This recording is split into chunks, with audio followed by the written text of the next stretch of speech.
নমস্কার বন্ধুরা, আপনারা রয়েছেন অ্যাস্ট্রো মোটিভেটেড চ্যানেলে। আমি আজকে যে বিষয়টি নিয়ে আলোচনা করব সেটি হচ্ছে যে লগ্নের সপ্তম ঘরে কোন গ্রহ থাকলে তা কী ফল দেয় আমাদের জীবনে। তো ভিডিওটি শুরু করার আগে আপনাদের কাছে একটা অনুরোধ যে আপনারা আমার চ্যানেলটিকে সাবস্ক্রাইব করে দেবেন এবং পাশে থাকা বেল বাটনটিকে ক্লিক করে দেবেন এবং ভিডিওটি যদি ভালো লেগে থাকে তা কমেন্টের মাধ্যমে জানাবেন এবং ভিডিওটি শেয়ার করবেন। আপনাদের একটি লাইক, কমেন্ট এবং শেয়ার আমাদেরকে ভিডিও বানাতে উৎসাহিত করে।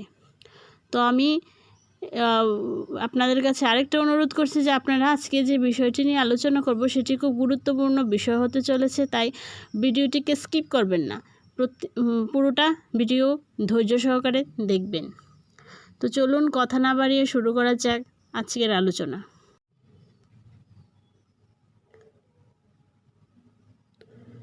লগ্নস্থ সপ্তম ঘরে কোন গ্রহ থাকলে কী ফল হয় তা নির্ভর করে গ্রহটির শক্তি, লগ্ন ও রাশির উপর।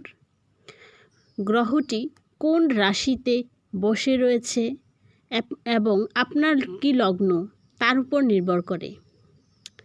জ্যোতিষশাস্ত্র অনুসারে সপ্তম ঘর আমরা সবাই জানি অংশীদারিত্ব, বিবাহ এবং ব্যবসায়িক সম্পর্ক বোঝায়। তো যে গ্রহটি আপনার লগ্নের সপ্তম স্থানে রয়েছে বা সপ্তম ভাবে রয়েছে, সেই গ্রহের শক্তি কতটা, গ্রহের অবস্থান, গ্রহের দৃষ্টি, এইসবগুলির উপর নির্ভর করে আপনার লগ্নের সপ্তম ভাবের গ্রহটি আপনার কি প্রভাব দেবে। সেই গ্রহটি কি আপনার জন্য শুভ না অশুভ। যদি আপনার জন্মছক অনুযায়ী, আপনার লগ্নের অনুযায়ী সেই গ্রহটি যদি শুভ হয়ে থাকে তাহলে শুভ ফল অবশ্যই পাবেন, যদি অশুভ হয়ে থাকে তাহলে অবশ্যই অশুভ ফল পাবেন। যদি গ্রহটি দগ্ধ থাকে তাহলে তার শক্তি বা শুভ ফল আস্তে আস্তে কমতে শুরু করে। কিন্তু যদি গ্রহটি খুব ভালো একটা পজিশনে থাকে, ভালো একটা ডিগ্রিতে থাকে, তাহলে তার যে আপনার যে শুভ ফলগুলি অবশ্যই পাবেন। তো আজকে আমরা দেখব যে কোন গ্রহ থাকলে কী ফল দেয় তা নিয়ে আমরা মোটামুটি আলোচনা করব, কিন্তু সেটি আপনার লগ্ন সাপেক্ষে শুভ না অশুভ তা নির্ভর করবে তার গ্রহের যে আপনার লগ্নের উপর, রাশির উপর, কোন রাশিতে বসে রয়েছে তার উপর। তারপরও মোটামুটিভাবে আমরা বলতে পারি যে সপ্তম ঘরে কোন গ্রহ থাকলে কী ফল দেয় তা এই ভিডিওর মাধ্যমে আপনারা দেখবেন। তো ভিডিওটি প্রথমেই বললাম যে স্কিপ করবেন না, পুরোটা দেখবেন, তাহলে বুঝতে পারবেন। যেমন সপ্তম ঘরে যদি শুক্র থাকে তাহলে কি হয়, তাহলে সপ্তম ঘরে শুক্র থাকলে আপনি আকর্ষণীয় এবং সুন্দরী স্ত্রী বা স্বামী পেতে পারেন, সঙ্গী পাবেন।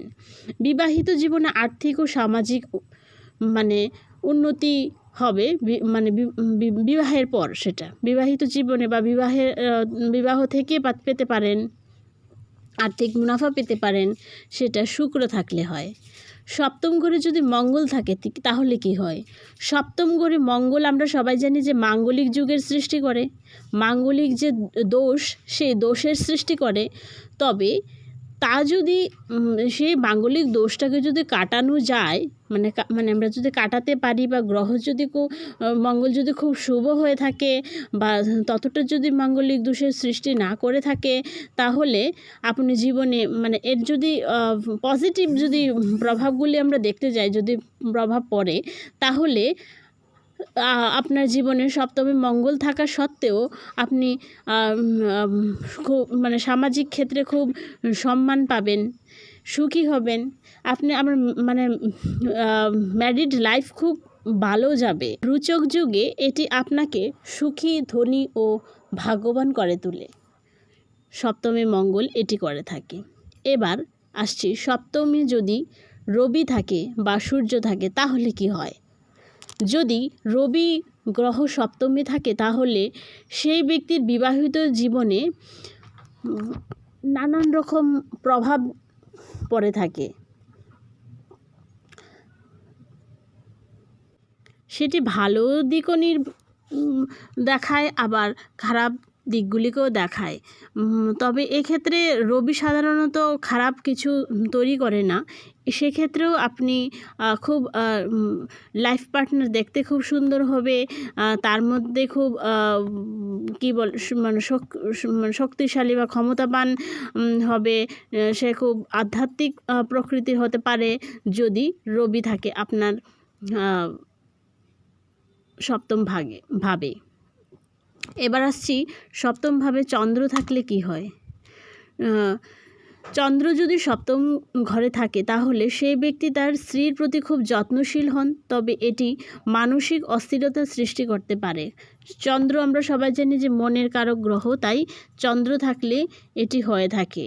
সে খুব চঞ্চল প্রকৃতির হবে, তার লাইফ পার্টনার চঞ্চল প্রকৃতির হতে পারে চন্দ্র যদি সপ্তমভাবে থাকে। তবে যদি ভালো পজিশনে থাকে তাহলে খুব ভালো, আমি তো প্রথমেই বললাম। সপ্তম ঘরে বৃহস্পতি থাকলে কি হয়। সপ্তমে বৃহস্পতি থাকলে সাধারণত ভালো ফল দেওয়ার চেষ্টা করে। এটি আপনার বিবাহিত জীবনকে আনন্দময় ও সমৃদ্ধি এনে দিতে পারে। তবে সপ্তমে বৃহস্পতি থাকার ফলে আপনার যে লাইফ পার্টনার হবে সে একটু স্লো মোশন থাকতে পারে। বৃহস্পতি যদি খারাপ বা নেগেটিভ হয় তাহলে সেটা হতে পারে। সপ্তমে ঘরে যদি শনি থাকে তাহলে কি হয়। শনি এই ঘরে থাকলে বিবাহিত জীবনে বাধা বা বিলম্ব হতে পারে, দেরিতে বিবাহ হওয়ার সম্ভাবনা বেশি থাকে। তবে শনি যদি শুভ অবস্থায় থাকে তাহলে এটি গভীর ও স্থায়ী সম্পর্ক স্থাপন করতে সাহায্য করে। সপ্তমে শনি যদি শুভ অবস্থায় থাকে তাহলে। সপ্তম ঘরে বুধ থাকলে কি হয়। বুধ থাকলে আপনার জীবনসঙ্গীর মধ্যে ভালো বুদ্ধিমত্তা থাকবে, সে খুব বুদ্ধিমান হবে, যোগাযোগ ক্ষমতায় সে খুব দক্ষ হবে, তার কমিউনিকেশন স্কিলটা ভালো হবে। এটি ব্যবসায়িক অংশীদারত্বের ক্ষেত্রেও খুব ভালো ফল দেয় এই সপ্তমের বুধ। সপ্তম ঘরে রাহু এবং কেতু থাকলে কি হয়। সপ্তম ঘরে যদি রাহু বা কেতু থাকে, যদি খুব শুভ অবস্থায় থাকে তাহলে খুব ভালো, যদি শুভ না হয় তবে তা আপনার জীবনে একটু সমস্যার সৃষ্টি করতে পারে। তাছাড়া সপ্তম ঘরে রাহু কেতু থাকলে সম্পর্কের ক্ষেত্রে কিছু সমস্যা তৈরি হতে পারে, ভুল বোঝাবুঝি হতে পারে, এবং আপনি হঠাৎ কিছু প্রাপ্তির সৃষ্টি আপনার জীবনে হঠাৎ কিছু প্রাপ্তির সৃষ্টি করতে পারে, আবার হঠাৎ কিছু চলেও যেতে পারে। সেরকম টাইপের সমস্যা কিন্তু রাহুকেতু তৈরি করে। সপ্তমের রাহুকেতু সাধারণত খুব একটা ভালো ফলাফল দিয়ে থাকে না। সপ্তমে রাহুকেতু থাকলে মনের দিক থেকে একটু সমস্যার সৃষ্টি হয়, মন মানসিকতার দিক থেকে, এবং অপ্রত্যাশিত ঘটনার সম্মুখীন হতে পারেন সপ্তমে রাহুকেতুর প্রভাবে। তো এটি যদি খুব ভালো একটা পজিশনে থাকে তাহলে ঠিক আছে, আর যদি তা না হয় তাহলে এই ঘটনাগুলি হতে পারে। তো এই ছিল আজকে আমাদের আলোচনা। আরও বিস্তারিত জানতে গেলে তো ভিডিও অনেক বড় হয়ে যাবে, তাই আমি ভিডিওটা আর বড় করছি না। তো আবার অন্য কোনো ভিডিওতে আপনাদের সাথে দেখা হবে। ততদিন ভালো থাকবেন, সুস্থ থাকবেন এবং পাশে থাকবেন। নমস্কার।